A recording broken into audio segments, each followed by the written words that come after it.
नमस्कार, उत्तराखंड समाचार में आपका स्वागत है। मैं कंचन नेगी और सबसे पहले आप सभी को डीडी न्यूज उत्तराखंड की ओर से नववर्ष 2025 की हार्दिक शुभकामनाएं। अब प्रस्तुत हैं मुख्य समाचार।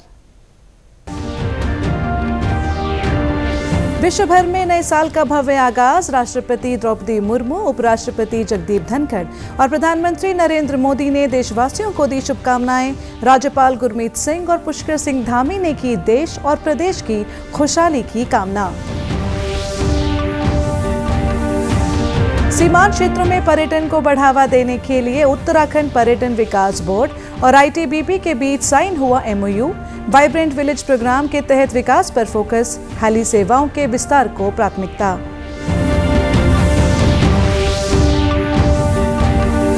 और परवान चढ़ने लगी शीतकालीन चारधाम यात्रा। ऊखीमठ के ओंकारेश्वर मंदिर में उमड़ा तीर्थयात्रियों का सैलाब। अब तक 8,000 से भी अधिक तीर्थयात्री कर चुके हैं बाबा केदारनाथ के दर्शन। अब समाचार विस्तार से। राष्ट्रपति द्रौपदी मुर्मू, उपराष्ट्रपति जगदीप धनखड़ और प्रधानमंत्री नरेंद्र मोदी ने आज नए साल 2025 के अवसर पर लोगों को शुभकामनाएं दी। एक सोशल मीडिया पोस्ट में राष्ट्रपति मुर्मू ने नागरिकों से एक उज्जवल भविष्य बनाने के लिए मिलकर काम करने की अपनी प्रतिबद्धता को दोहराया। भारत और दुनिया के लिए अधिक समावेशी और टिकाऊ भविष्य की कामना की। उपराष्ट्रपति जगदीप धनखड़ ने नववर्ष को देश की गणतंत्र यात्रा में एक महत्वपूर्ण मोड़ बताया। उन्होंने उल्लेख किया कि ये वर्ष हमारे संविधान की शताब्दी की अंतिम तिमाही में प्रवेश का प्रतीक है।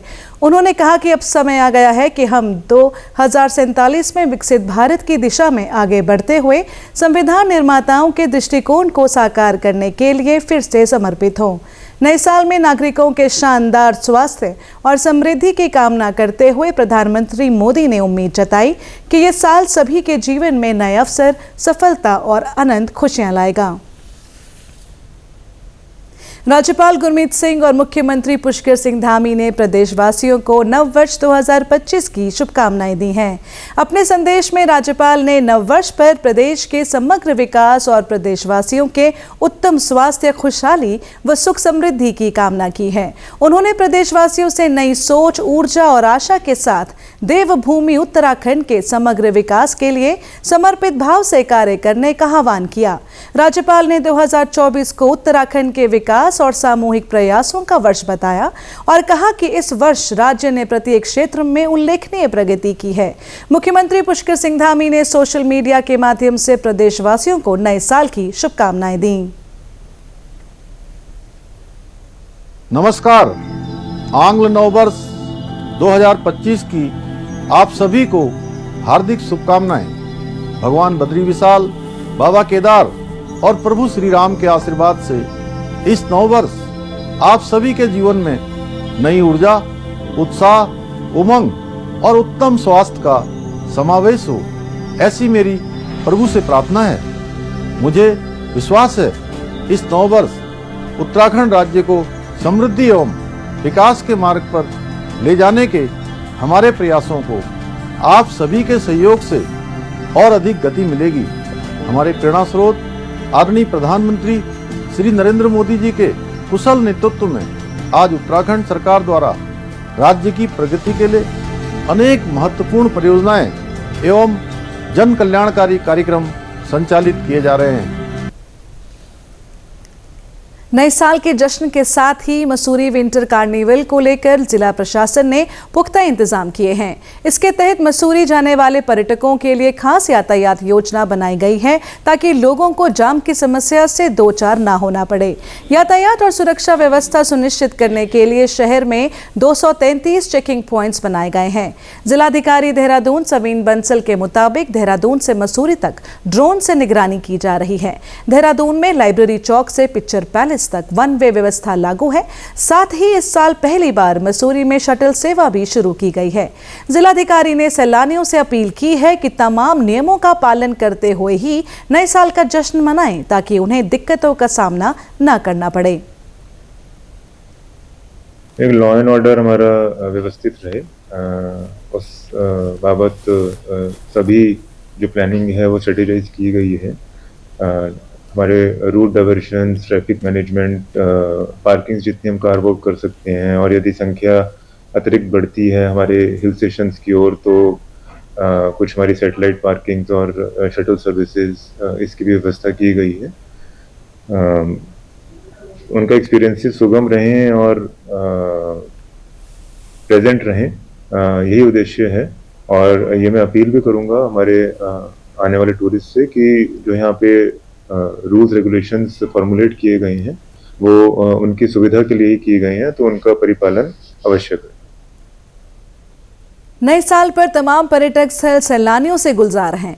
न्यू ईयर डेस्टिनेशन के रूप में खासी ख्याति बटोर रहे उत्तरकाशी के केदारकांठा, हर्षिल और दयारा जैसे मनोरम स्थलों पर पर्यटक बड़ी तादाद में पहुंच रहे हैं। हर्षिल, दयारा और सांकरी समेत जिले के प्रमुख पर्यटन स्थलों पर लगभग 5000 से अधिक पर्यटक पहुंचकर खूबसूरत वादियों का लुत्फ उठा रहे हैं। इसके मद्देनजर पर्यटन स्थलों एवं इनसे जुड़े आधार शिविरों पर स्थानीय होटल, ढाबा संचालकों और पर्यटन व्यवसायियों ने बड़े पैमाने पर तैयारियां की हैं। हर्षिल क्षेत्र के बगोरी, धराली आदि गांवों में होटल और होम स्टे भी पर्यटकों से भरे पड़े हैं। वहीं पुलिस प्रशासन ने भी नववर्ष पर पर्यटकों की बढ़ती आवाजाही को देखते हुए सुरक्षा के पुख्ता इंतजाम किए हैं। पर्यटकों की भीड़ भाड़ वाले इलाकों में एसडीआरएफ, पुलिस और आपदा प्रबंधन के त्वरित कार्रवाई दस्ते के जवानों की टीमें भेजी गई हैं। मुख्य सचिव राधा रतूड़ी की मौजूदगी में सचिवालय में उत्तराखंड पर्यटन विकास बोर्ड और आईटीबीपी के बीच उत्तराखंड में पर्यटन को बढ़ावा देने के लिए एक एमओयू साइन किया गया है। भारत सरकार के flagship project vibrant village programme के तहत सीमावर्ती क्षेत्र के गांवों के सर्वांगीण विकास को प्राथमिकता दी गई है। इसके साथ ही ग्रामीणों की आजीविका के लिए संसाधन उपलब्ध कराना भी मुख्य उद्देश्य है। उत्तराखंड पर्यटन विकास बोर्ड द्वारा पर्यटन को बढ़ावा देने के लिए सीमांत क्षेत्र में हेली सेवाओं का विस्तार किया जा रहा है। उत्तराखंड के सीमांत क्षेत्र में आदि कैलाश, ओम पर्वत, तिम्मरसैंण महादेव जैसे प्रसिद्ध धार्मिक पर्यटक स्थल, जहां दुर्गम रास्तों के चलते पर्यटकों को पहुंचने में असुविधा होती है, इन सभी को ध्यान में रखते हुए उत्तराखंड सरकार ने पर्यटकों को हेली सुविधा उपलब्ध करवाने का फैसला लिया है। इसमें भारत तिब्बत सीमा पुलिस बल के कार्य क्षेत्र में उपलब्ध हेलीपैड का उपयोग किया जाएगा। इसके अलावा वाइब्रेंट विलेज में रहने वाले ग्रामीणों को आपातकालीन चिकित्सा की जरूरत पड़ने पर दवाइयां उपलब्ध करवाने और हेली द्वारा हायर सेंटर ले जाने के लिए भी इन हेलीपैड का इस्तेमाल किया जाएगा।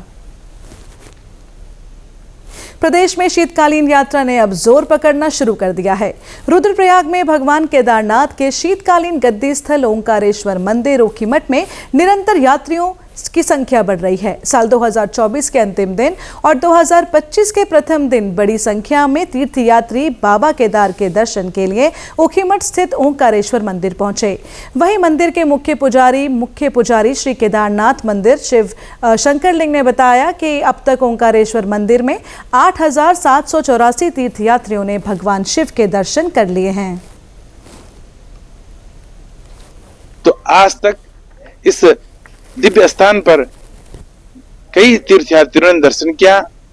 8784 यात्रियों ने इस स्थान पे आकर के दर्शन किए और इस दर्शन का पुण्य लाभ वो ले रहे हैं। जितना महात्म्य श्री केदारनाथ जी की यात्रा का है, उस का ही महात्म्य इस दिव्य स्थान पे आने से, भगवान के दिव्य साकार स्वरूप के दर्शन करने से भक्तों को मिलता है।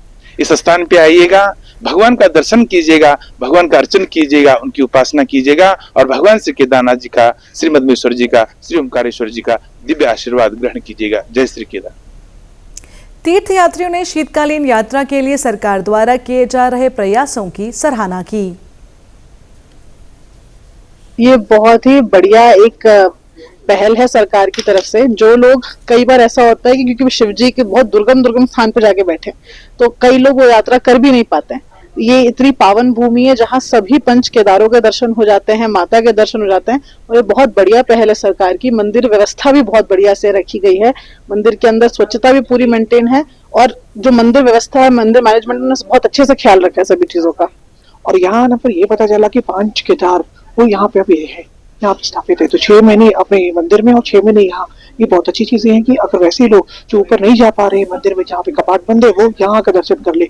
आने जाने का रास्ता बहुत सुगम है, कोई ऐसा दिक्कत वाली बात नहीं है। यहाँ आए और मंदिर का दर्शन करे और स्वच्छता मैनेजमेंट सब कुछ अच्छा है। तो मौसम विभाग ने अगले 2 से 3 दिनों के दौरान पश्चिमी हिमालयी क्षेत्र में हल्की से मध्यम वर्षा और बर्फबारी का अनुमान जताया है। इस बीच देहरादून में आज मौसम खुला हुआ है। सुबह शीतलहर चल रही थी, लेकिन 11 बजे करीब गुनगुनी धूप निकल आई। वहीं पर्वतीय जिलों में भी मौसम खुला है, लेकिन कड़ाके की ठंड है।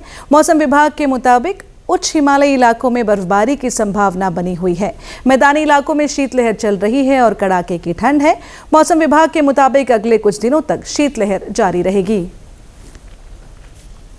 देश के सार्वजनिक प्रसारक प्रसार भारती ने OTT प्लेटफॉर्म के क्षेत्र में कदम रखते हुए हाल ही में वेव्स की शुरुआत की है।